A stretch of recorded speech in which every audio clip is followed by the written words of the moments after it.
Au nom du Père et du Fils et du Saint-Esprit. Amen. La paix soit avec vous. Et avec votre esprit. Frères et sœurs, nous sommes le peuple de Dieu rassemblé par l'Esprit Saint pour célébrer le jour du Seigneur et présenter à Dieu notre action de grâce pour tout le bien qu'il fait dans l'humanité et intercéder par nos supplications pour tous les besoins des hommes. Vous tous rassemblés ce soir dans la cathédrale, comme celles et ceux qui s'unissent à notre prière par la radio ou la télévision, à tous, je souhaite la bienvenue. Que le Seigneur guérisse nos cœurs par la puissance de son évangile. En silence, prions.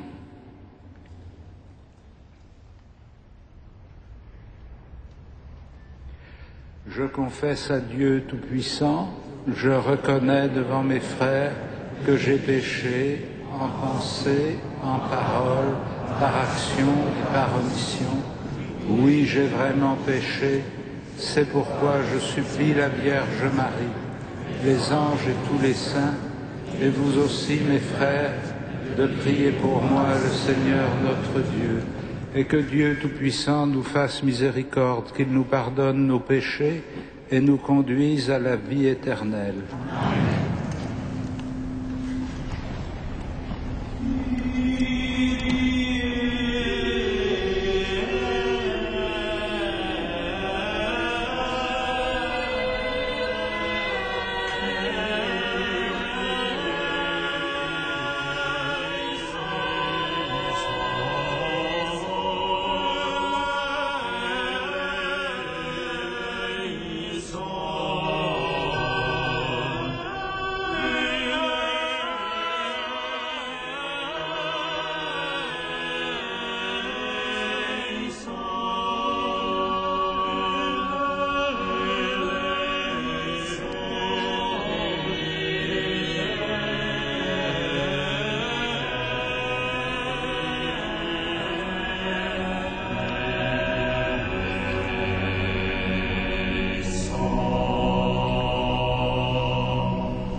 Prions le Seigneur. Seigneur, tu es la source de toute bonté et toute miséricorde vient de toi. Tu nous as dit comment guérir du péché par le jeûne, la prière et le partage. Écoute l'aveu de notre faiblesse. Nous avons conscience de nos fautes. Patiemment, relève-nous avec amour. Par Jésus-Christ, ton Fils, notre Seigneur et notre Dieu, qui vit et règne avec toi dans la communion du Saint-Esprit maintenant et pour les siècles des siècles.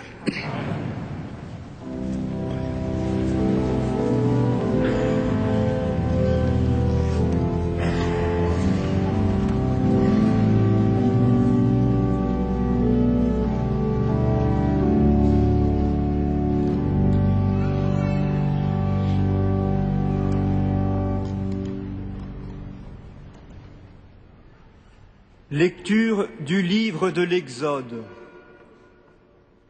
Sur le Sinaï, Dieu prononça toutes les paroles que voici. Je suis le Seigneur ton Dieu, qui t'ai fait sortir du pays d'Égypte, de la maison d'esclavage. Tu n'auras pas d'autre Dieu que moi.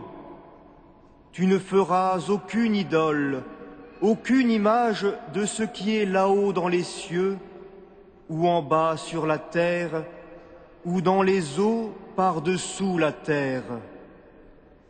Tu ne te prosterneras pas devant ces images pour leur rendre un culte. Car moi, le Seigneur ton Dieu, je suis un Dieu jaloux. Chez ceux qui me haïssent, je punis la faute des pères sur les fils jusqu'à la 3e et la 4e génération.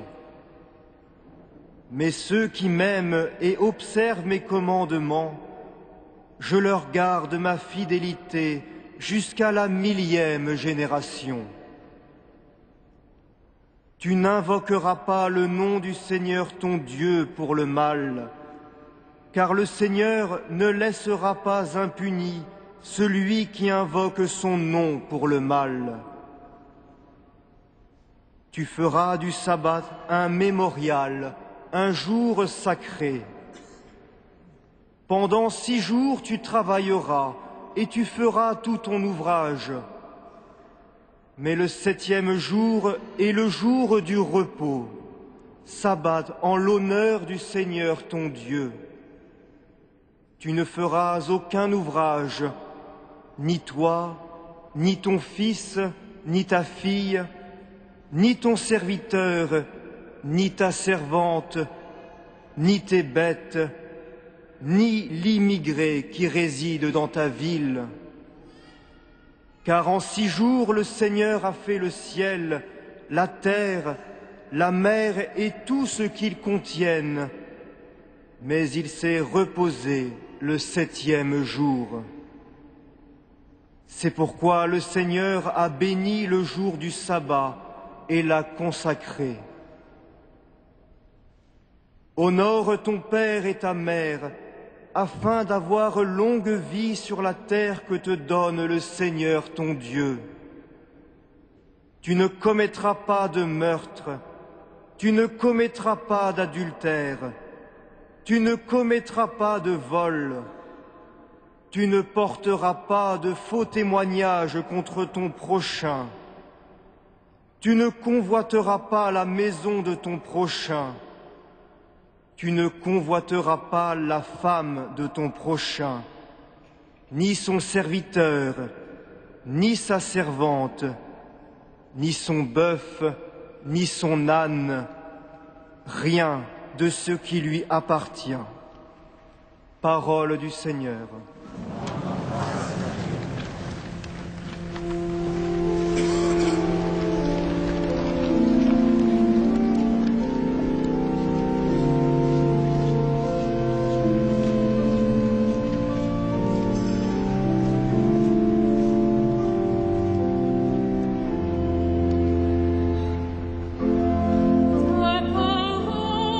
Seigneur est vérité, et ta loi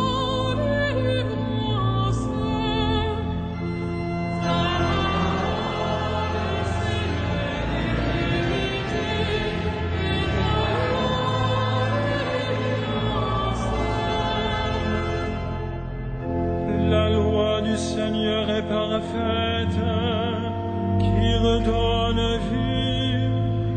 La charte du Seigneur est sûre, qui rend sages les simples.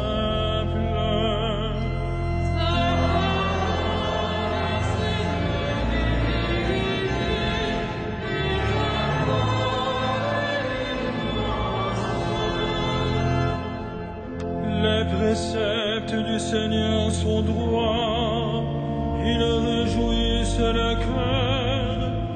Le commandement du Seigneur est limpide, il clarifie le regard.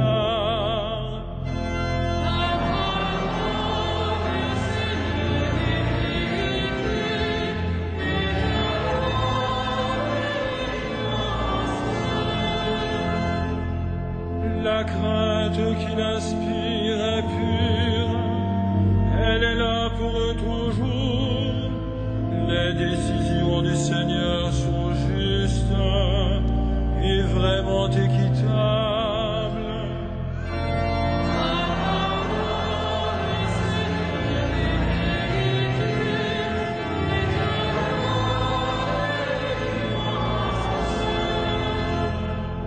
Plus désirable que l'or, qu'une masse d'or fin, plus savoureuse que le miel qui coule des rayons.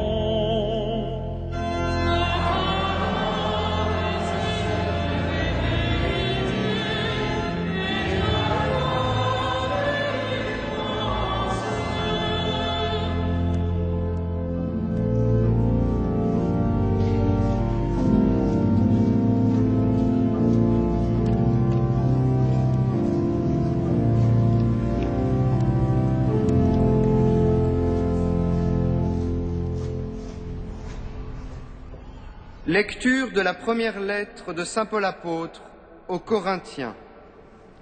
Frères, alors que les Juifs réclament les signes du Messie et que le monde grec recherche une sagesse, nous proclamons un Messie crucifié.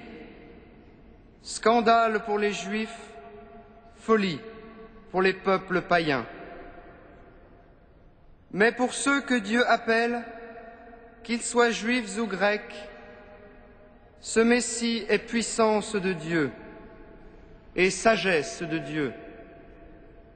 Car la folie de Dieu est plus sage que l'homme, et la faiblesse de Dieu est plus forte que l'homme. Parole du Seigneur.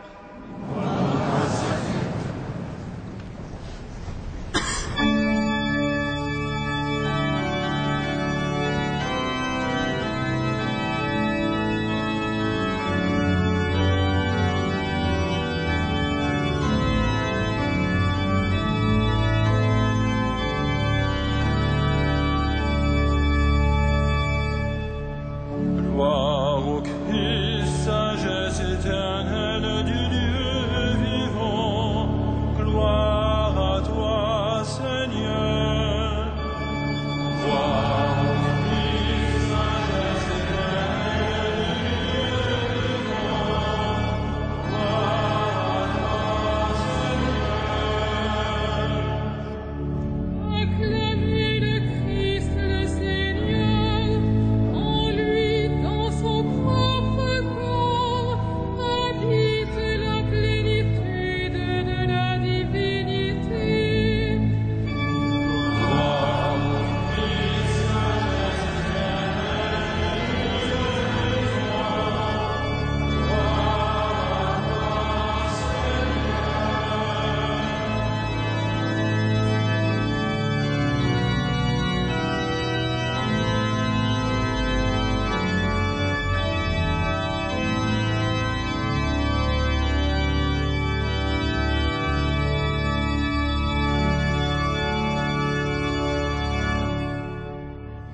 Le Seigneur soit avec vous. Évangile de Jésus-Christ selon saint Jean.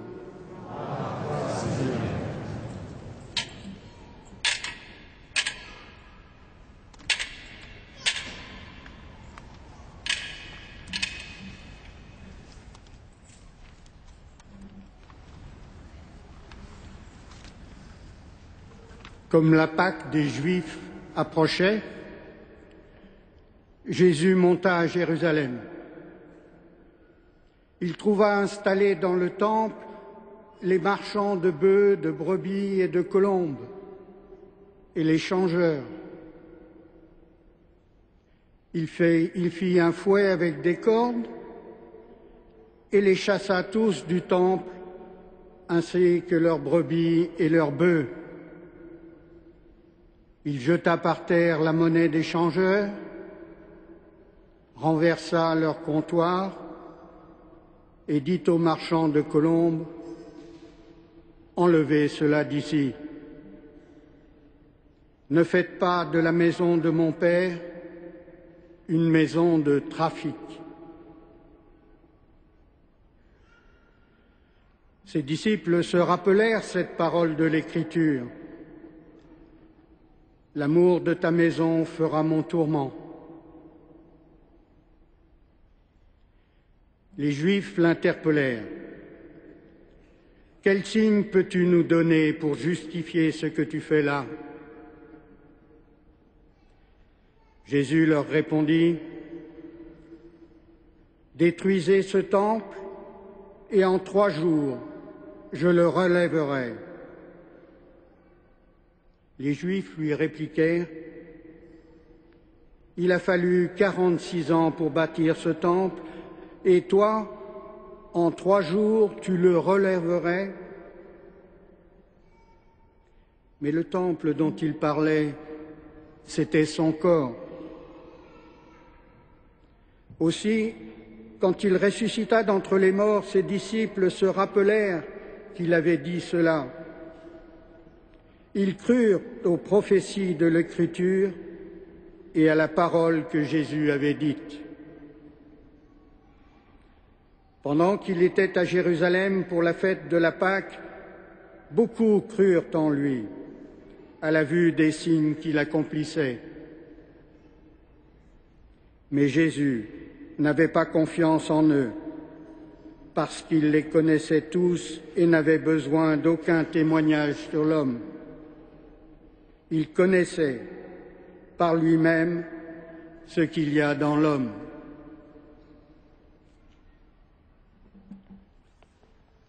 Acclamons la parole de Dieu.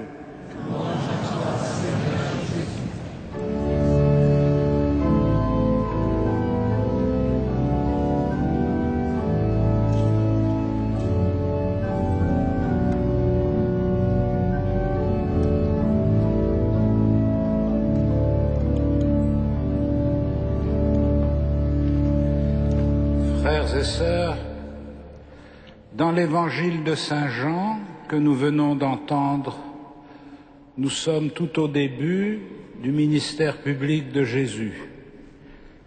Juste avant cet épisode qui se passe à Jérusalem, l'évangile de Jean a raconté les noces de Cana en Galilée, où Jésus a donné le premier signe grâce auquel les disciples qui en ont été les témoins ont cru en lui. Puis, l'Évangile nous transporte sans plus de transition de la Galilée, de Cana en Galilée, à Jérusalem pour la fête de la Pâque. Et voici que dans le temple de Jérusalem, le lieu le plus sacré et le plus saint de la ville, celui qui s'identifie à la présence de Dieu au milieu de son peuple, Jésus va poser un acte d'autorité qui ne peut être perçu que comme une critique par le personnel du temple. Il ne s'agit évidemment pas de discuter, de savoir si il y avait trop de marchands ou pas assez de marchands. Le fait est qu'il fallait qu'il y ait des marchands pour acheter les animaux nécessaires au sacrifice, comme il fallait qu'il y ait des changeurs pour que l'offrande des fidèles soit faite en monnaie juive. La question n'est pas là. la question est-ce que ce système est appelé à continuer? Ou bien est-ce que la venue de Jésus inaugure quelque chose de nouveau?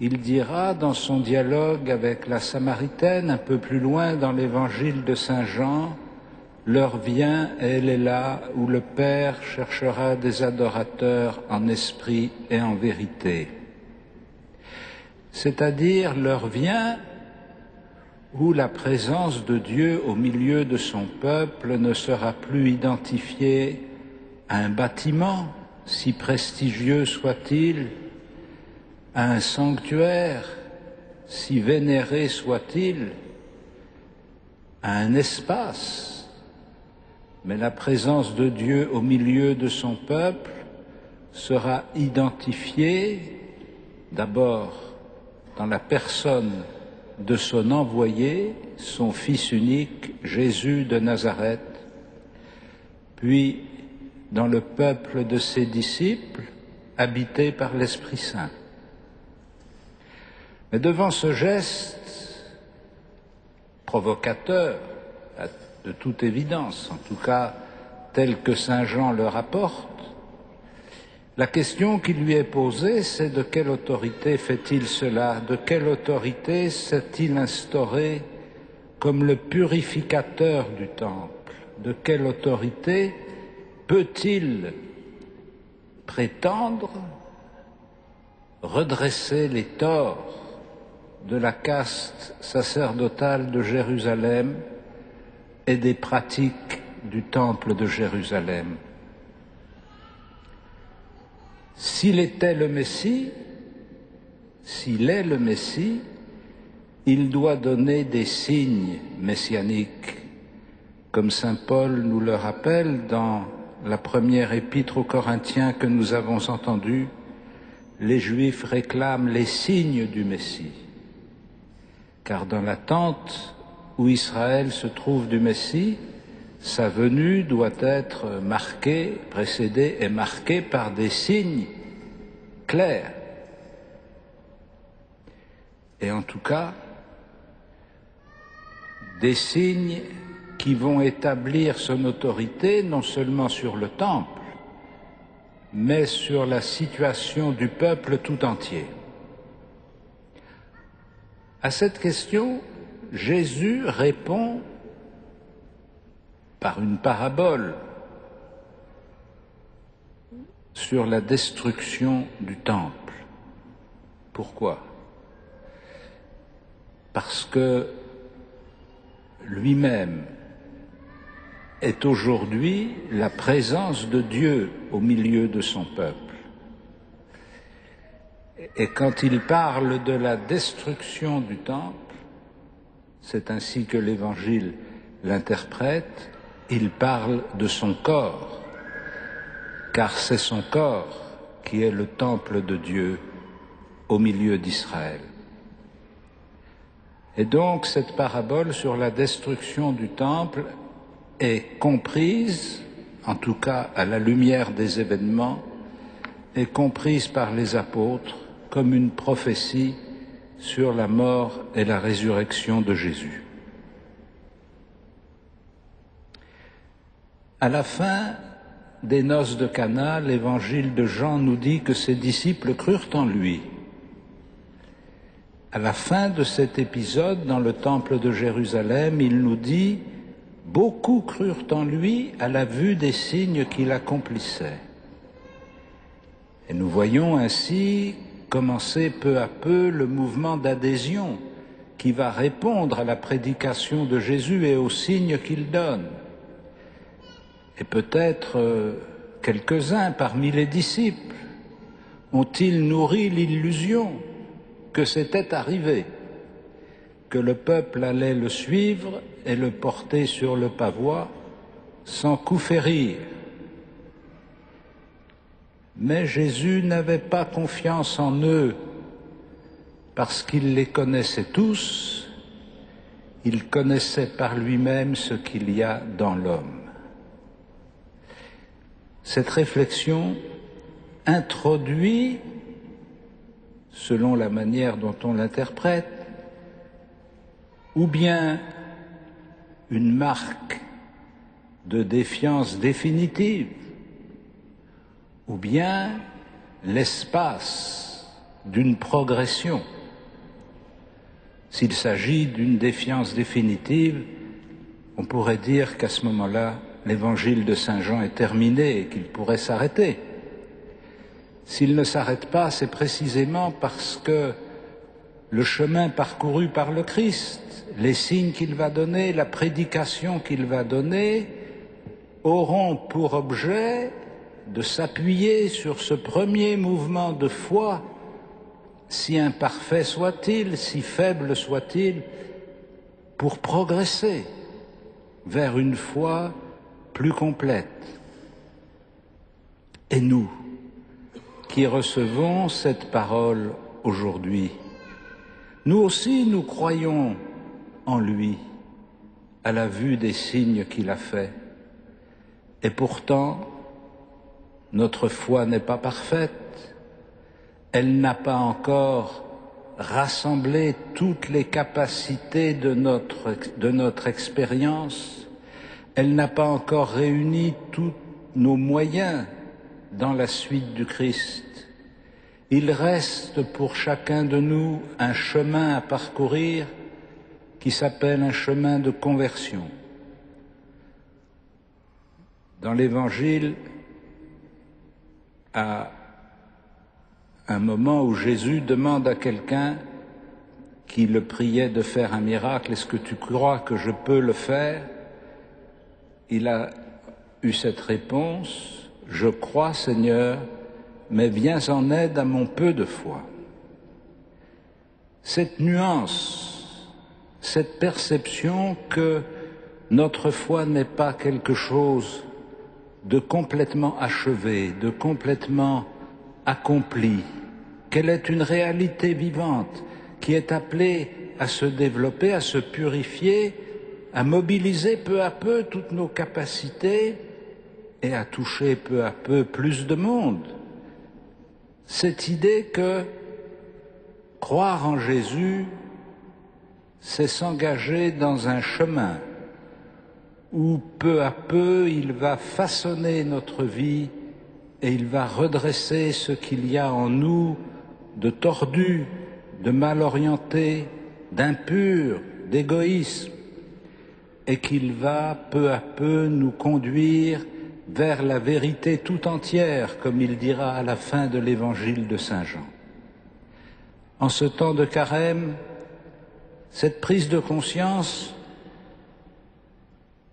que la présence de Dieu en ce monde, reposant sur celui qu'il a envoyé, son Fils unique, reposant sur ceux qui l'associent à son Fils unique par le don de l'Esprit dans l'Église, cette présence de Dieu suscite en même temps adhésion, aspiration, espérance, mais aussi incertitude, questionnement, hésitation, et que tout au long de notre vie, le Christ nous tire pour nous appuyer sur ce qui existe en nous de foi et nous conduire à la plénitude de la foi, celle qui s'exprimera devant Jésus en croix.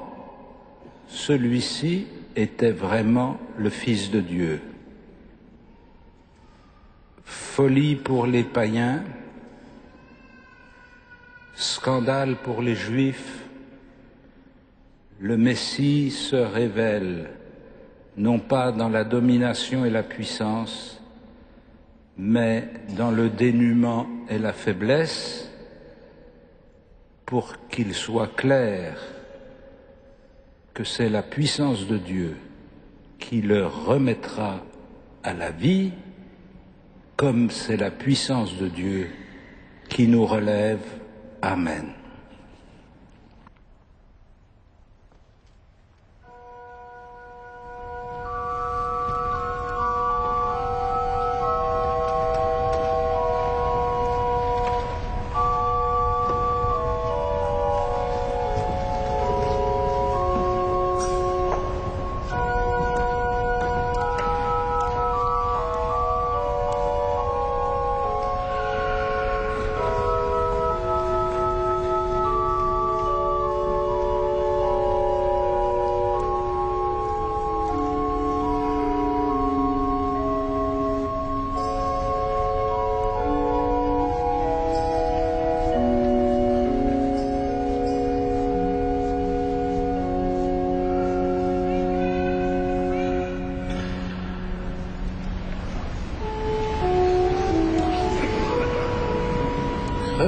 doi nunum Deo.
Frères et sœurs, les bénévoles de la cathédrale vont procéder à la quête.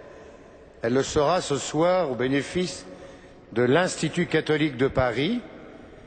Ce sera destiné en particulier pour délivrer des bourses pour les étudiants qui en ont besoin.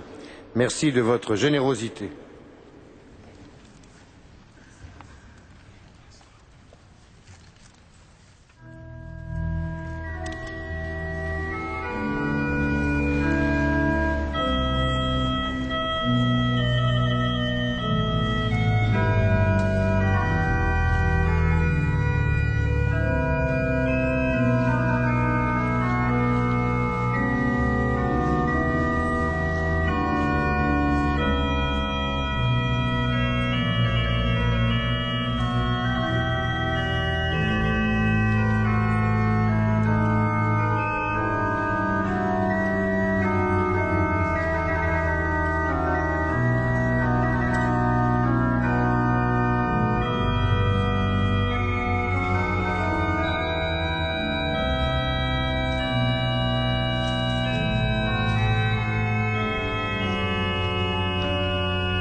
ensemble au moment d'offrir le sacrifice de toute l'Église. Seigneur, que cette Eucharistie nous obtienne, à nous qui implorons ton pardon, la grâce de savoir pardonner à nos frères par Jésus le Christ, notre Seigneur. Le Seigneur soit avec vous. Et avec votre esprit, Élevons notre cœur. retournons vers le Seigneur. Rendons grâce au Seigneur notre Dieu.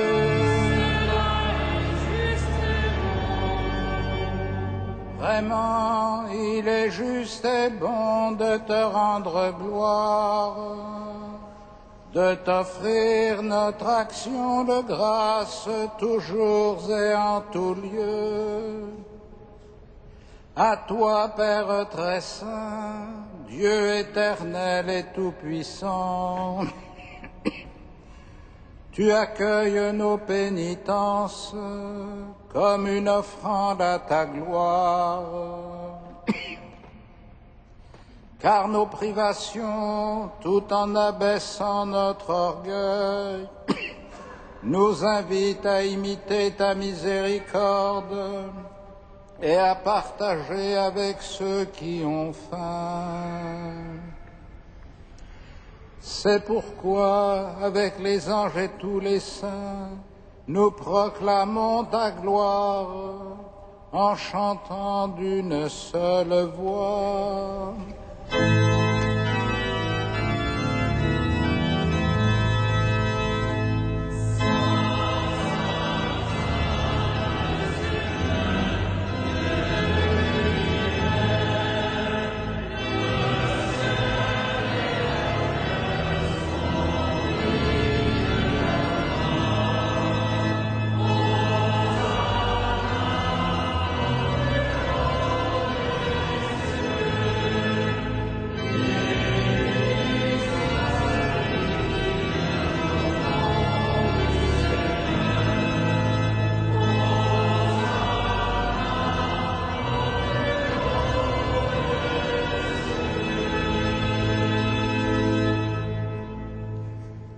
Vraiment saint, Dieu de l'univers, et toute la création proclame ta louange, car c'est toi qui donnes la vie, c'est toi qui sanctifies toutes choses, par ton Fils Jésus-Christ, notre Seigneur, avec la puissance de l'Esprit Saint.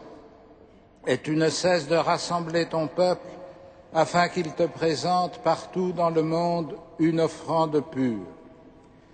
C'est pourquoi nous voici rassemblés devant toi, et dans la communion de toute l'Église, en ce premier jour de la semaine, nous célébrons le jour où le Christ est ressuscité d'entre les morts. Par lui que tu as élevé à ta droite, Dieu Tout-Puissant, nous te supplions de consacrer toi-même les offrandes que nous apportons. Sanctifie-les par ton Esprit pour qu'elles deviennent le corps et le sang de ton Fils, Jésus-Christ notre Seigneur, qui nous a dit de célébrer ce mystère. La nuit même où il fut livré, il prit le pain, en te rendant grâce, il le bénit, il le rompit et le donna à ses disciples en disant : « Prenez et mangez-en tous, ceci est mon corps livré pour vous. »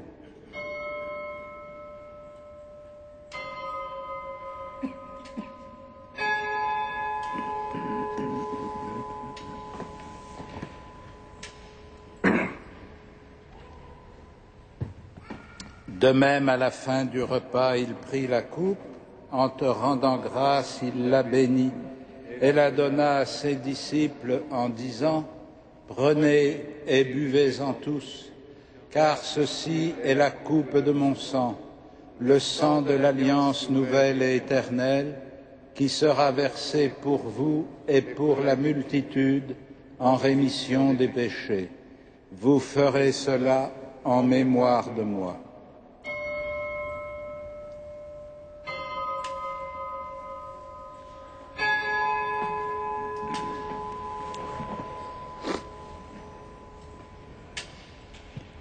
Il est grand le mystère de la foi. Nous proclamons ta mort, Seigneur Jésus. Nous célébrons ta résurrection. Nous adorons.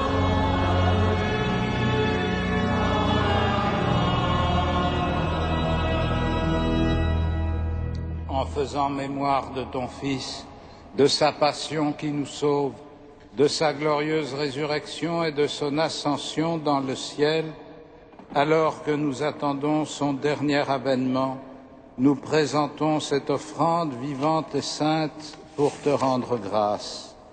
Regarde, Seigneur, le sacrifice de ton Église et daigne y reconnaître celui de ton Fils qui nous a rétablis dans ton alliance. Quand nous serons nourris de son corps et de son sang et remplis de l'Esprit Saint, accorde-nous d'être un seul corps et un seul esprit dans le Christ, et que l'Esprit Saint fasse de nous une éternelle offrande à ta gloire, pour que nous obtenions un jour les biens du monde à venir, auprès de la Vierge Marie, la bienheureuse Mère de Dieu, avec les apôtres, les martyrs, Saint Denis et tous les saints, qui ne cesse d'intercéder pour nous.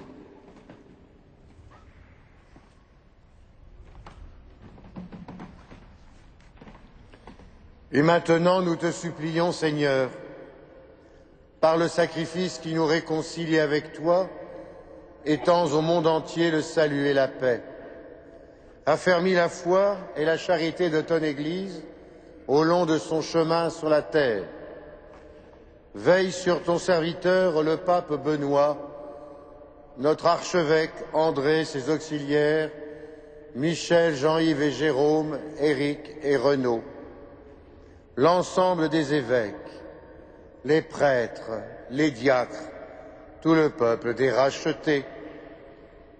Écoute les prières de ta famille assemblée devant toi et ramène à toi, Père très aimant, tous tes enfants dispersés.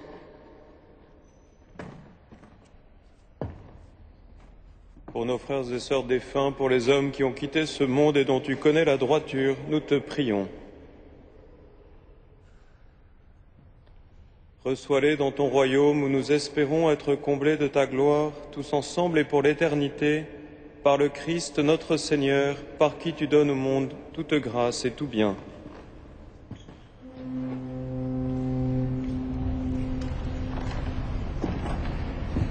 Par lui, avec lui et en lui. À toi, Dieu le Père Tout-Puissant, dans l'unité du Saint-Esprit. Tout honneur et toute gloire pour les siècles des siècles.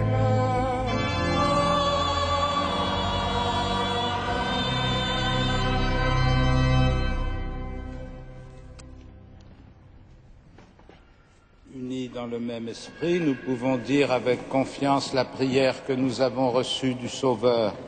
Notre Père, qui es aux cieux, que ton nom soit sanctifié, que ton règne vienne, que ta volonté soit faite sur la terre comme au ciel. Donne-nous aujourd'hui notre pain de ce jour. Pardonne-nous nos offenses, comme nous pardonnons aussi à ceux qui nous ont offensés. Et ne nous soumets pas à la tentation, mais délivre-nous du mal. Délivre-nous de tout mal, Seigneur, et donne la paix à notre temps. Par ta miséricorde, rends-nous libres du péché, rends-nous forts devant les épreuves, en cette vie où nous espérons le bonheur que tu promets et l'avènement de Jésus-Christ, notre Sauveur.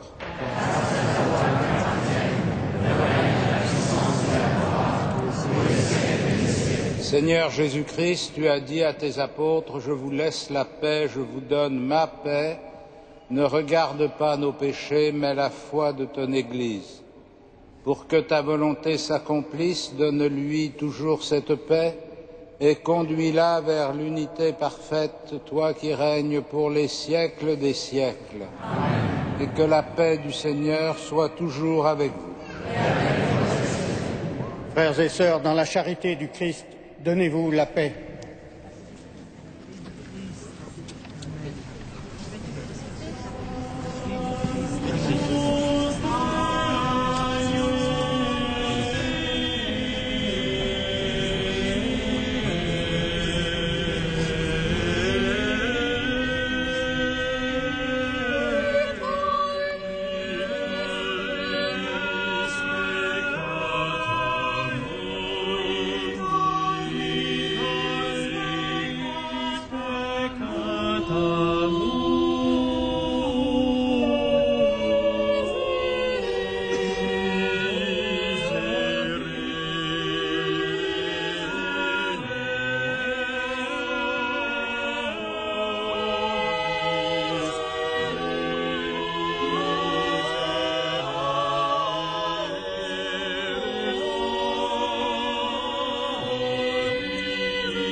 Heureux les invités au festin des noces de l'agneau. Voici l'agneau de Dieu qui enlève le péché du monde. Seigneur, je ne suis pas digne de te recevoir, mais dis seulement une parole et je serai guéri.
Frères et sœurs bien-aimés, quelques informations pour notre carême. Tout d'abord, dans la semaine qui vient, jeudi prochain, donc adoration du Saint-Sacrement à 19 h. Vendredi prochain, comme tous les vendredis de carême, à 15 h, vénération de la couronne d'épines et des reliques de la Passion. Samedi prochain, l'heure musicale du samedi soir, du carême, parole de Dieu et musique alterne pour le bien de l'âme et aussi des oreilles. Donc le samedi soir à 20h30. Par ailleurs, je vous rappelle que un concert à Notre-Dame de Paris sera donné par la Maîtrise Notre-Dame et l'ensemble orchestral de Paris, mercredi 21 et jeudi 22 mars, à 20 h. Vous pourrez prendre des places à l'accueil comme à l'accoutumée. Dimanche prochain, prochaine conférence de notre carême à Notre-Dame. Le thème sera « J'étais un étranger et vous m'avez accueilli ». C'est à 16h30, nous entendrons Monseigneur Michel Dubost, évêque d'Évry, et Monsieur Jérôme Vignon, président des Semaines sociales de France. Ensuite, il y a un débat, des questions avec les intervenants, les vêpres à 18 h et la messe du soir à 18h30. Vous pouvez venir largement, c'est très important pour notre approfondissement spirituel qui nous mène à Pâques. Vous avez par ailleurs une feuille verte et blanche. D'un côté, c'est les horaires de la Semaine Sainte et tous les offices, et de l'autre, c'est les deux projets que l'archevêque nous propose pour notre générosité, soutenir les patronages et œuvres de jeunesse de Paris et la ferme école de Sangmelima au Cameroun. Tout vous est indiqué. Enfin, comme vous pouvez le voir, nous procédons encore à quelques réglages du nouvel éclairage, ce qui vous permet de mieux voir, de mieux participer aux offices et nous, de mieux vous voir. Et nous pourrons rendre grâce avec les personnes qui ont monté ces installations le samedi 31 mars à midi, où l'archevêque célébrera l'Eucharistie ici avec tous les compagnons qui ont travaillé dans cette cathédrale pour cet éclairage. Nous pouvons nous lever pour terminer ensemble notre prière.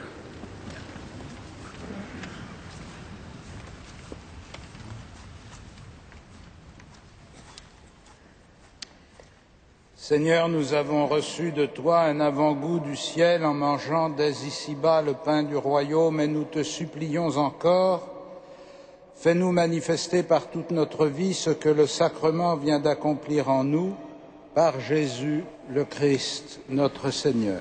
Amen.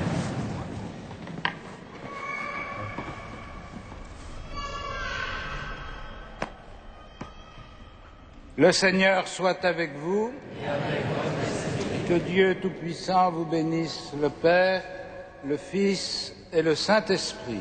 Amen. Allez dans la paix du Christ.